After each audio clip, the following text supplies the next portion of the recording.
Hello YouTube, welcome back over to GamingHouse, and I am finally finished with the main storyline in Fallout 4 after all the distractions of playing, well, Rainbow Six Siege and being sidetracked on so many things.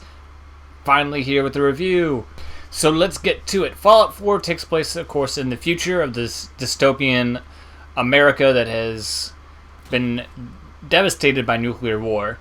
But Fallout 4 marks the first time that we actually get to see, or at least the first time in the game I've played, that we get to see a little bit of how the world was before the bombs dropped. You start off, when you make your character, whether it be a male or female, once they're created, you get to see a little bit of how it was before the bombs dropped. And it's kind of interesting to see everything else shiny and new, as opposed to how everything usually is in Fallout, which is broken to hell and grimy and dirty. But bombs drop, of course, you are in Vault 111, which anyone who's played any of the Fallouts, usually the vaults have a very hidden and dark purpose behind them, usually used for any kind of experimentation. In this case, it was cryogenics. So you are placed into a cryogenic tube, and you are frozen for over 200 years.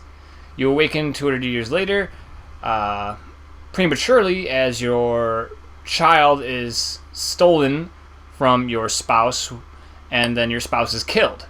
So after you reawaken, because you get frozen again, you get reawakened, and now you set off into this wasteland, confused and wondering what the world has become as you search for your son, which gets quickly sidetracked by all the side stuff you're able to do. I mean, unless you stick strictly to the main storyline, it's going to seem pretty inconsistent that you just kind of forget about your son and go off and do all this other kind of stuff of settlements and side quests.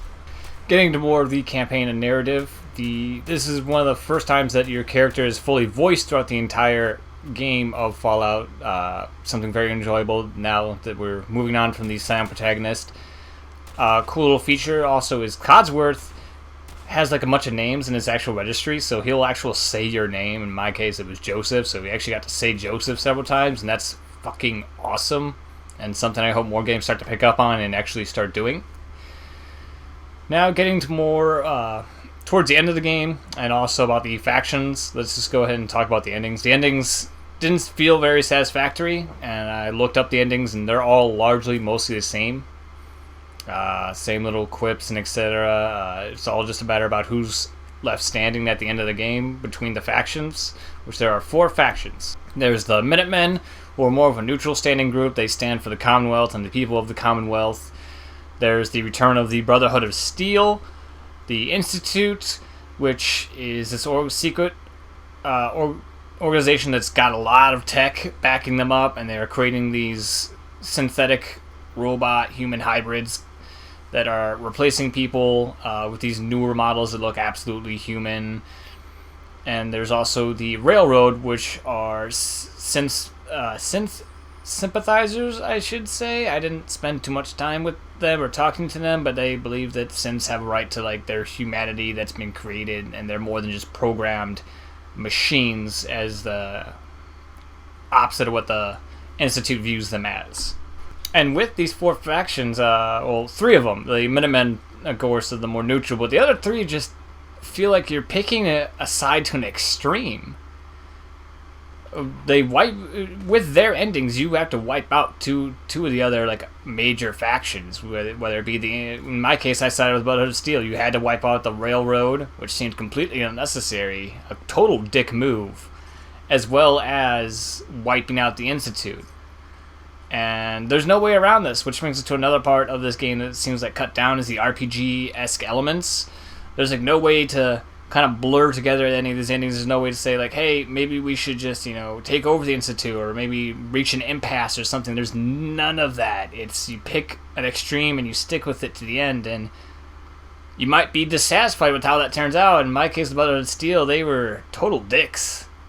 I like siding with Brotherhood of Steel just because they're more militaristic and power armor and shit, but man, they were total a-holes in some of the things that they've done. And there was like no choice on your side of whether or not to like mitigate that, or say, hey guys, it's not always black and white. It's a little gray sometimes. And to also build off of that, the dialogue RPG elements seem to be more gone from the previous Fallouts, where if you had a high enough skill or a perk, you might have additional dialogue option that'll either make a situation easier or solve a matter right then and there, impress someone with your knowledge, all that fun, cool little like side stuff that was in there that's all RPG-ish. That's absent. There was like one instance in the game where having a high intelligence came into play. And other than that, I can't recall any other moment because I don't think there actually was one. Also, with dialogue choices, it feels more linear with how conversations progress. You might have, this whole wheel to choose from, but then it seems with at least like the main storyline character dialogues, they have an immediate response to the dialogue option you chose, and then get right back on track to what they're trying to talk about, as opposed to continuing off in a more natural sense, if that makes sense. Like, if you reply like an asshole, like, oh, hey, you're rude, and then, oh, and by the way, I'm going to go back to what I would respond with in this, like, emotional matter or what have you, completely irrelevant to how you responded earlier. Moving onward now, we're going to go ahead and get into some of the returning and new mechanics that are for the Fallout gameplay. The gunplay has been improved, so the guns handle much nicer. VATS has returned, which off the bat, VATS will seem pretty useless to you until you start putting points in perks that improve VATS in various ways. Till then, it's not something you overly rely on like you did in the other games, because the gunplay kind of sucked. But at the same time, if you really like using VATS, then you're going to be disappointed until you start putting a bunch of points into VATS, which can work out depending on how much you grind in the game, because there is no level cap, so therefore you can keep raising your level and getting more points to put into perks. Essentially, you could probably unlock all of them if you spend enough time. Power Armor is also returned in the game, but they give it to you like right off the bat.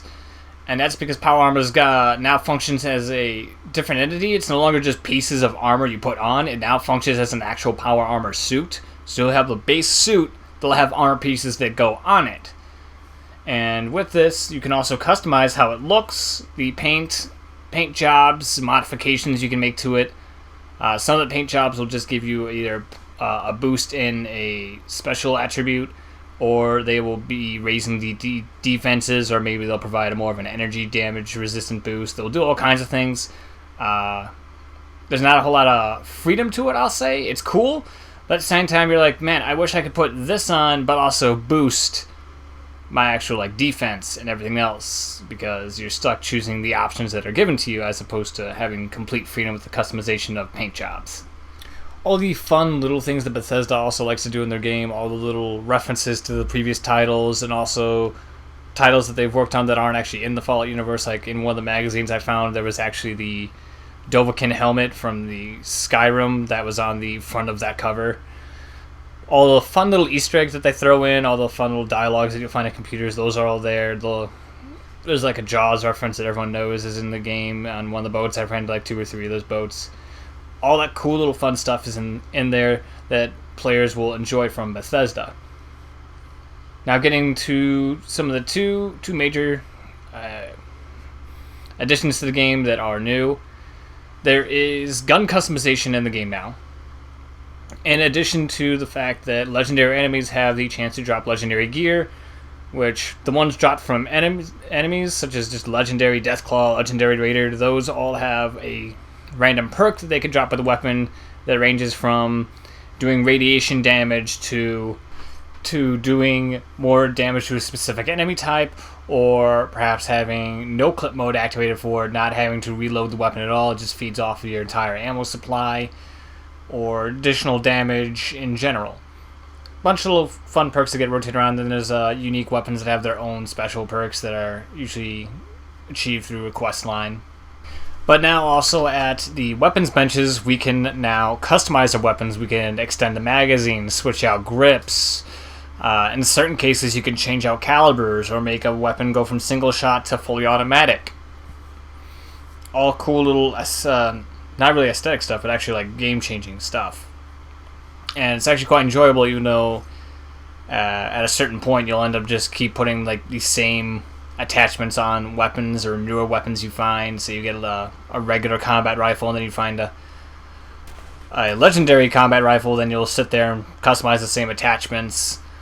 And pretty much towards the end game, the customization for weapons comes like just not really there anymore.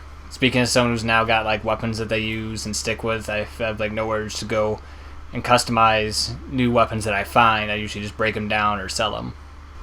The other major new feature now is the settlements. Now, settlements are spread throughout the entire Commonwealth. You'll usually have to do something with the Minutemen, go clear it out of ghouls, enemies, or sometimes a side quest will take you there. And you clear out this area, and then you are free to clear the area out of all the trees, other debris that'll break it down for materials, and start building actual bases there. And you can have settlers populate the area. You can build shops, crafting areas, and a bunch of decorations that can be placed around in these little settlements. Now, some of the issues with settlements is, first off, they're completely optional. There's no need to customize the settlement at all or even go after more settlements unless you just like base building and like building the new locations and seeing what you can do. And also, problem is with the Minutemen, you'll end up keep coming back to areas to help them out when they get attacked. Either the game will have them be attacked, or if you talk to Preston at all or go to a area that has a radio beacon that alerts you to these things, and I now no longer go to that settlement area just because you get bogged down trying to do stuff, and then now the settlements come under attack, or you have a quest line to help out a settlement, and those are timed. Those will eventually, like, you can fail those, and then they lose happiness, they lose settlers. It becomes irritating how often and repetitive it is to come back and help out the settlements. But getting on track to the building of settlements, it can be fun at first. You could definitely build some crazy shit that's super fun and entertaining if you're into any form of base building. It's very wonky, trying to get things to stick to each other or build them a certain way. You'll have things that just stick off sides, and if you're like want to be like perfectionist with it, like you're gonna lose your shit because you can't really get it to work the way you want to. You can't get fences to build right in certain areas because of how the hills are, even though they have their fences clipping through hill mounds and everything else. Your materials can't do that, so I'll drive you up a wall. Now, the final segment is, of course, with Bethesda, as always, there's glitches and bugs in the game. There is frame rate drops when shit pops off. I've had the game crash 2 or 3 times. All that usual shit that's there is there, and this is also speaking like a month later that they're still there. So it ranges from very little things to, of course, your game crashing on you. So you may not experience all these problems, but just know that they are there and they are present. So don't be shocked if that happens. And of course, it's shit that shouldn't be happening, but it still does. So we gotta rely on patches for that crap. So before we get into the final scoring of the game, some quick things, of course.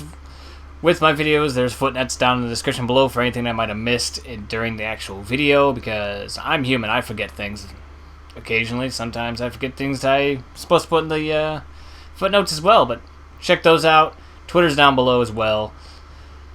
As always with the scoring, it works as a 10 scale with, a single point or a half point. If it's, say, 5.5, it means I didn't think it was good enough for a 6 rating, but it's above the normal 5 ranking. Also with mine, 5 is more of a middle ground. That's more of okay, meh, etc. Stuff like that. Now the score for Fallout 4, I'd say is an 8 out of 10. That can easily go up, say, half a point or go down a full point depending on your experiences with the bugs, or how bothered you are with some of the missing features if you are a returning player of the series. If you're a brand new person, you're of course going to love this game, and you're not required to play any of the other Fallouts because they're all usually separate from each other. They're all their own separate entities, if you will. You can play these and not have to play them in order to be super fan and get the full gist of a story. As for whether or not to pick it up right now or whether it's worth the price, I'd say it's well worth the $60. If you're super stingy on it, then I guess like wait for a slight price drop. It's this is like being done before Christmas, so some deals have got to be out there. But I'd say it's worth its money, and definitely keep an eye on what DLC is coming. Bethesda's been known to make some pretty awesome DLC, so I'd say you can pick up the Season Pass at some point. And if you are looking for a single-player open-world game to keep you occupied from all the multiplayer stuff that's been coming out, then this is, of course, the game you might want to be picking up. So I hope you enjoyed the video. As always, leave a like, comment, subscribe if you haven't, all that fun YouTube-y stuff. Check out the channel for more reviews, gameplay. I'm getting back into the swing of things finally. And as always, you're welcome to come back over to GamingHouse for more gameplay and commentary.